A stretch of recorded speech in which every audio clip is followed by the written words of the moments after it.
Hello students, I hope you are all very well. So आज मैं आपको एक कॉन्सेप्ट बताने जा रहा हूँ, मोल कॉन्सेप्ट। ये क्लास 9th में भी आता है, क्लास 11th में भी आता है, और अगर आप साइंस स्ट्रीम लेते हैं तो ये काफ़ी इंपॉर्टेंट कॉन्सेप्ट है। ठीक है, तो इसको हम शुरू करते हैं मोल कॉन्सेप्ट को। देखो मोल कॉन्सेप्ट क्या होता है। जैसे हम बोलते हैं कि 1 डजन, 1 दर्जन, जिसमें 12 चीज़ें होती हैं। ठीक है, ऐसे ही हमारे यहाँ एटम्स होते हैं। ठीक है, सारी रिएक्शंस एटम बेस्ड होती हैं।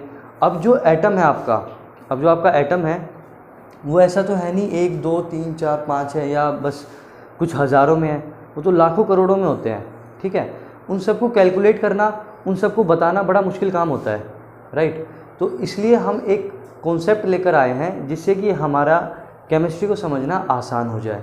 ठीक है, तो एक मोल, जिस तरह से 1 डजन में 12 चीज़ें होती हैं, इसी तरह से 1 मोल में आपका इतने पार्टिकल्स होते हैं। 6.022 इंटू 10⁻23 इतने पार्टिकल्स होते हैं, इतने सब्सटेंसेस होते हैं, इतने आयन होते हैं, इतने एलिमेंट होते हैं, इतने ही चीज़ें होती हैं। आपको ये याद करना रहेगा। इसे बोलते हैं एवोगैड्रोज नंबर, Na। ये साइंटिस्ट जिन्होंने बताया था उनका नाम एवोगैड्रो था, तो उनके नाम से हुआ ये एवोगैड्रोज नंबर। तो 1 मोल इतने के बराबर होता है, ये आपको याद करना होगा। ठीक है, जैसे 1 डजन में 12 चीज़ें होगी, 12 एग्स हो गए, 12 बनाना हो गई, 12 एप्पल हो गए, तो उसे हम 1 दर्जन बोल देते हैं। फोरनाइट 15 दिनों में जिसे बोलते हैं, मंथली 30 डेज। ठीक है, ईयरली 365 डेज। ठीक है, इस तरह से ये आपका 1 मोल होता है जिसकी वैल्यू इतनी होती है, राइट। अब क्या होता है, तुम्हारा जो ये 1 मोल है ना, ये 1 मोल होता है आपके इतने के बराबर 6.022 इंटू 10⁻23। अगर मान लो कोई मुझसे कहे कि 12.044 इंटू 10⁻23 में कितने मोल हैं, तो देखो ये डबल है, तो मोल भी आपके ट्वाइस हो जाएंगे। आई बात समझ। अब इसी मोल को अगर मैं मोलिकुलर मास से रिलेट करूं, इसी मोल को अगर मैं मोलिकुलर मास से रिलेट करूं, तो 1 मोल उसके मोलिकुलर मास के बराबर भी होता है, मोलिकुलर मास के बराबर होता है। फॉर एग्जांपल मैं कहूँ 1 मोल कार्बन, 1 मोल कार्बन मतलब कि 1 मोल कार्बन में इतने, मैं Na लिख देता हूँ जो कि वैल्यू यही होती है।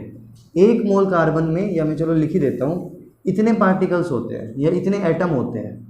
ठीक है, और 1 मोल कार्बन में अगर मैं मास के हिसाब से बात करूँ तो मोलिकुलर मास हमें याद है। ठीक है, इसका मोलिकुलर मास क्या होता है, 12 ग्राम्स। तो 1 मोल 12 ग्राम के बराबर भी है और 1 मोल इतने के बराबर भी है, राइट। अगर मैं कहूँ कि मुझे 1 ग्राम में पार्टिकल्स पता लगाने, तो हम ये कर सकते हैं यूनिटरी मेथड से। कैसे करेंगे, सिंपल सी बात है। अगर 12 ग्राम में इतने हैं तो 1 ग्राम में कितने होंगे, 6.022 इंटू 10⁻23 अपॉन में 12। अगर मैं 4 कह दूँ तो इंटू में 4, है ना। इस तरह से मैं चीज़ों को बता सकता हूँ। बोलो हाँ या ना। अभी आप ये क्वेश्चन देखिए, ये आपका क्वेश्चन नंबर, एग्जाम्पल नंबर 3.3 है, पेज नंबर 41 है ना भाई, पेज नंबर 41 पर ये आपका एक एग्जाम्पल है 3.3, क्लास 9th NCERT। बिल्कुल बेसिक से समझते हैं और फिर हम आगे अपने कॉन्सेप्ट बढ़ाते जाएंगे। अब इसमें क्या होता है, हमें मोल्स कैलकुलेट करना है 52 ग्राम का, तो हम अपनी वही टेबल बनाएंगे। 1 मोल है, 1 मोल के अंदर इतने पार्टिकल्स होते हैं। ठीक है, और 1 मोल मोलिकुलर मास के बराबर होता है। अगर हम हीलियम की बात कर रहे हैं तो हीलियम के 1 मोल में कितना होता है, 4 ग्राम्स। ठीक है, मतलब कि 4 ग्राम आपका 1 मोल के बराबर है। ठीक है, तो 1 ग्राम कितने के बराबर हो गया, 1/4 मोल। और क्वेश्चन में पूछा है 52 मोल्स, तो 52 ग्राम कितने के बराबर हो गया, 1/4 इंटू में 52, ये कट कर आ गया 13 मोल्स। मतलब कि आपका 52 ग्राम हीलियम 13 मोल्स के बराबर है, राइट। आगे बात समझ। नेक्स्ट देखो, ये वाला क्वेश्चन मैंने अभी भी कराया ही था, ये मैं मिटा देता हूँ। जैसे कि इसमें कहा है कि हमें बताना है 12.044 इंटू 10⁻23, तो हम जानते हैं कि 6.022 इंटू 10⁻23 एटम्स ऑफ हीलियम आपका 1 मोल के बराबर होता है। हमसे पूछा है इतने बताओ, तो हम एक का निकाल सकते हैं। एक एटम ऑफ हीलियम कितने के बराबर हो गया, 1/6.022 इंटू 10⁻23।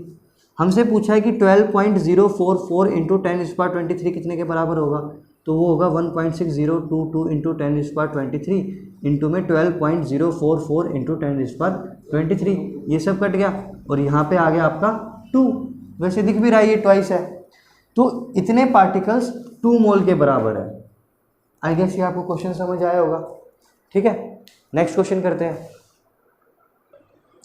एक और क्वेश्चन कर लेते हैं। ये आपका एग्जांपल नंबर 3.4 है, पेज नंबर 42 पे, 9th क्लास के एनसीईआरटी पीडीएफ डाउनलोड कर सकते हैं ncrtguru.com और दुनिया भर की वेबसाइट से डाउनलोड कर लेना, क्वेश्चन देख लेना। ठीक है, राइटिंग मेरी उतनी अच्छी नहीं है, I admit that.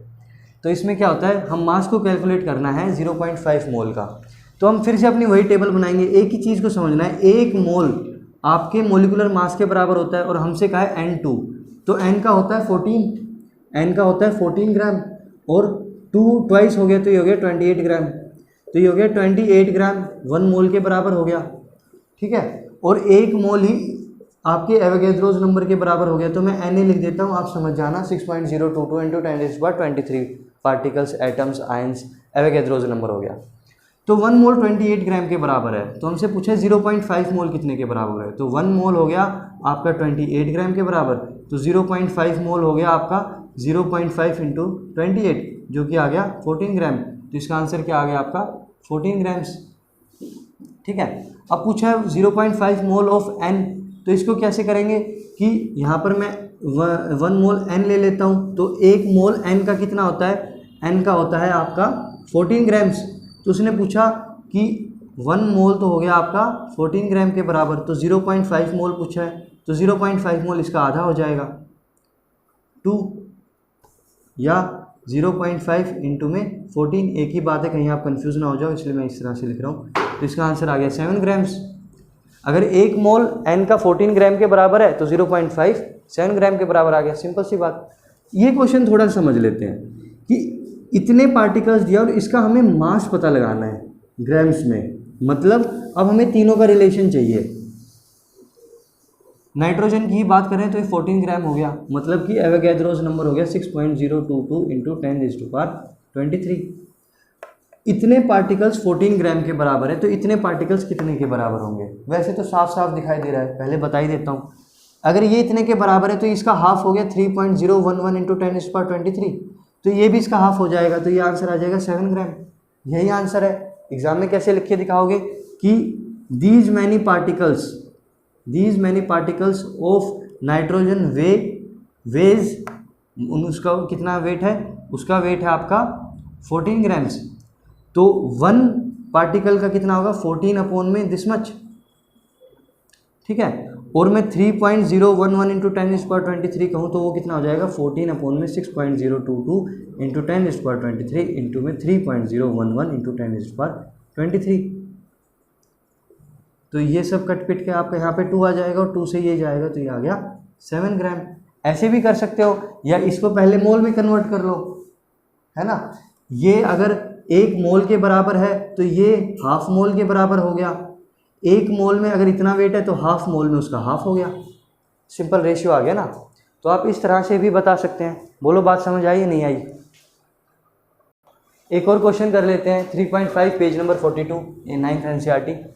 46 gram sodium में हमें पार्टिकल्स बताना है, तो हम अपनी वही टेबल बनाएंगे। 1 मोल के अंदर इतने पार्टिकल्स हो गए, एवोगैड्रोस नंबर लिख देता हूँ मैं, ठीक है।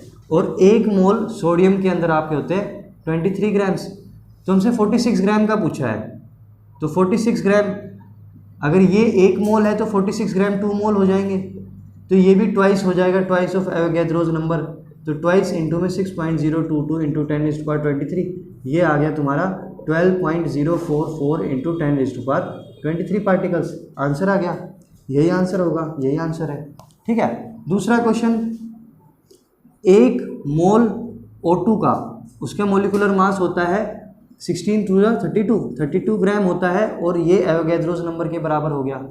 लेकिन वो कह रहा है 8 ग्राम, ये 8 ग्राम है, और 8 ग्राम मतलब ये 1/4 हो गया उसका, ये 1/4 हो गया, तो मोल भी 1/4 हो जाएगा। ये अगर 1 मोल के बराबर है और ये उसका 1/4 हो गया तो ये भी 1/4 के बराबर हो जाएगा। तो एवोगैड्रोस नंबर भी 1/4 के बराबर हो जाएगा, मतलब कि 1/4 ऑफ 6.022 इंटू 10⁻23। तो ये आ जाएगा आपका 3.011, 2 से गया, फिर 2 से एक बार और करेंगे तो ये आ जाएगा आपका 1.51 इंटू 10⁻23 पार्टिकल्स। ये अगर आपको समझ आ गया तो ठीक है, नहीं तो मैं दूसरे तरीके से भी बता देता हूँ।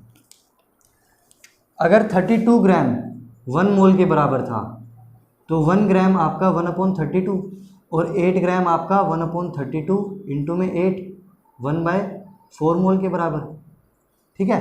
इसलिए मैंने ये 1/4 मोल लिखा है।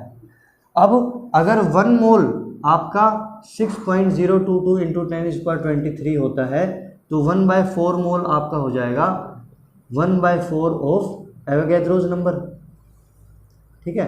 ये 1/4 टाइम्स हो गया इतने पार्टिकल्स, जिसको हम सोल्व करके कर देंगे 1.51 इंटू 10⁻, आपका दिया हुआ 23 पार्टिकल्स के बराबर, ठीक है। मतलब कि 32 ग्राम 1 मोल के बराबर था तो 8 ग्राम 1/4 मोल के बराबर हो जाएगा। ऐसे अगर 1 मोल एवोगैड्रोस नंबर के बराबर था तो 1/4 मोल उसके उतने गुना कम हो जाएगा। आई गेस आपको ये बात समझ आ गई, ठीक है।